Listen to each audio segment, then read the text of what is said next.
ஒவ்வொரு தடவையும் பாராயணம் பண்ணி முடிச்சோன்னா முருகப்பெருமானுடைய நாமத்தை சொல்லி நெத்தியில வச்சுக்கணும். உகந்து நீர் அணிய அப்படின்னார். செஞ்சா என்ன கிடைக்குமா? சுற்றி இருக்க அத்தனை பேரும் நமக்கு வசமாவார்கள். வசமாவாதுன்னா மயக்கிறது கிடையாது.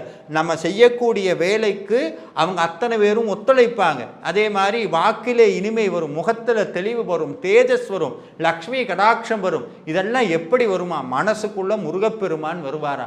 முருகப்பெருமானை நம் மனதில் தங்க வைக்கக்கூடிய அற்புத ஆற்றல் மிக்க மகா மந்திரம் இந்த கந்த சஷ்டி கவசம். அது மட்டும் இல்லாமல் சுவாமி இதில் நிறைவில் ஒரு சில வார்த்தைகளை சொல்லுகிறார். மயில் நடமிடுவோய் மலரடி சரணம், சரணம் சரணம் சரகண பவவோம், சரணம் சரணம் சண்முகா சரணம்னு முடிக்கும்போது வாழ்க்கையே சரணாகதி தத்துவத்தில் முடிக்கிறார். அந்த சரவண பவான்னு சொல்லக்கூடிய மந்திர வடிவாக இருக்கக்கூடிய முருகனே சரணம்.